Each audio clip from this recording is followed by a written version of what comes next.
How are your bones built?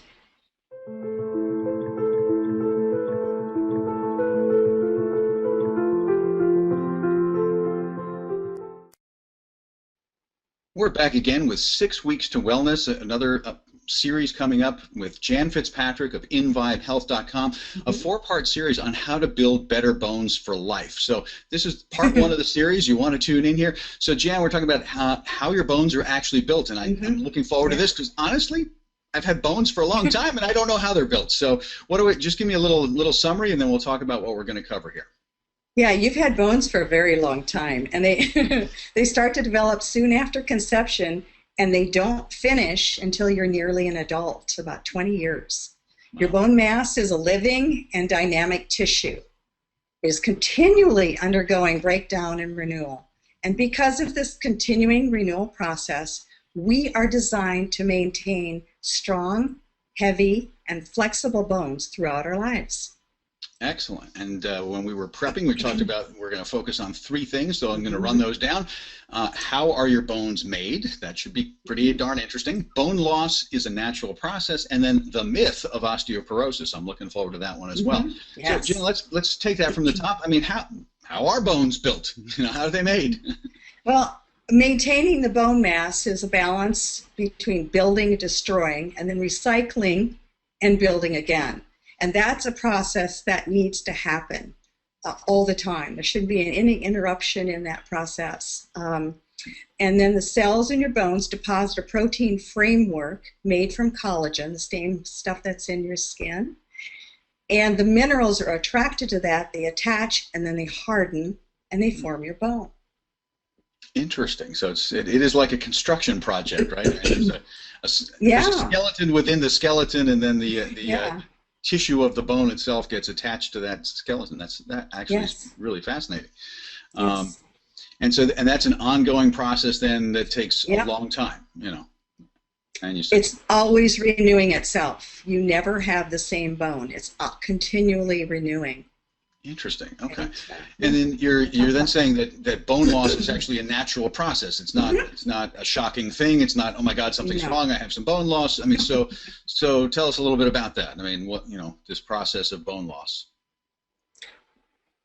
The normal human, you peak your bone mass at about age 25 to 30.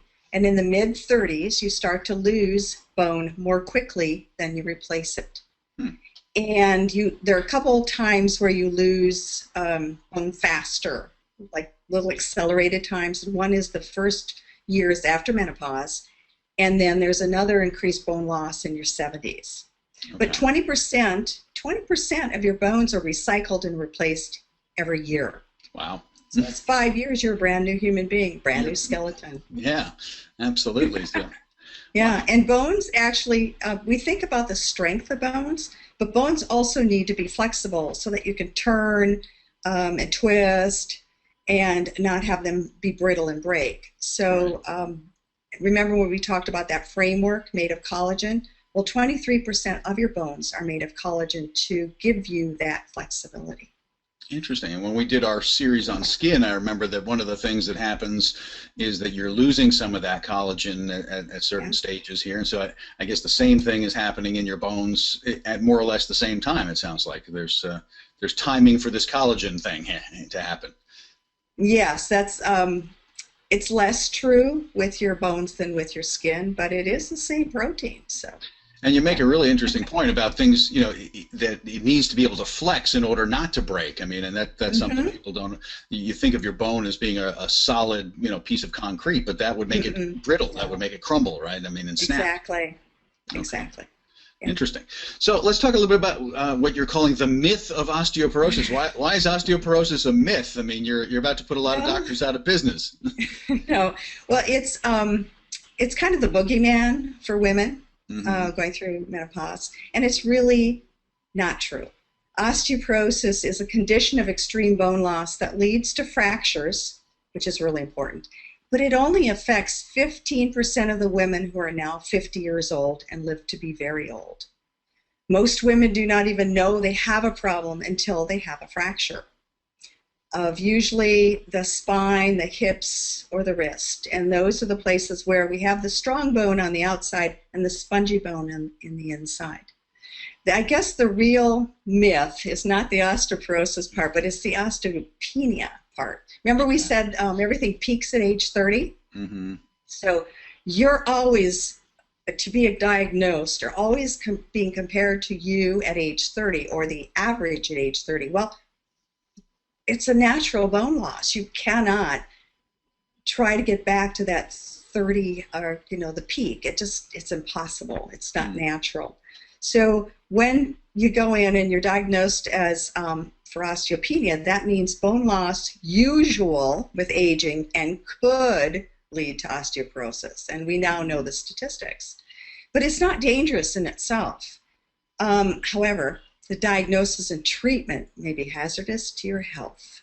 Interesting.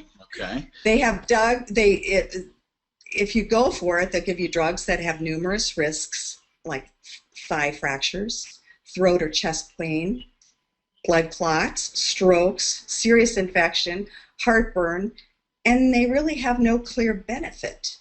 So the bone scans that used to be, suggested before you reach menopause really have nothing to do with the amount of bone you're going to lose after menopause. So now it's been suggested if you do want to get a bone scan, do it at 65, because there's no correlation between your amount of bone before menopause and your risk of fracture in your 70s and 80s.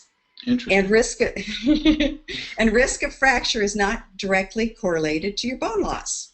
It's really more associated with your overall health and practical concerns, like being over-medicated, having trip and fall hazards in your home and outside, like ice that's not cleared, and also having grab bars in the bathroom.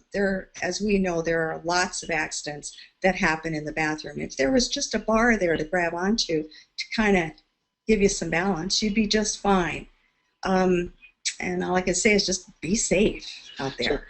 So it's not the bone loss that hurts you; it's falling down. So don't fall down. That's correct. The most important advice. Yeah. But it is, it does suggest that you have to have some more detailed conversations with your doctor if you're getting tested with things, which is say, okay, I have some osteopenia, but is there a way to predict, how close I am to really being at risk of fractures relative to other people my age, right? But not just relative to me when I was 30. And again, I'll just reemphasize, your bone density has nothing to do with your risk of fracture. So don't fall down. Be balanced.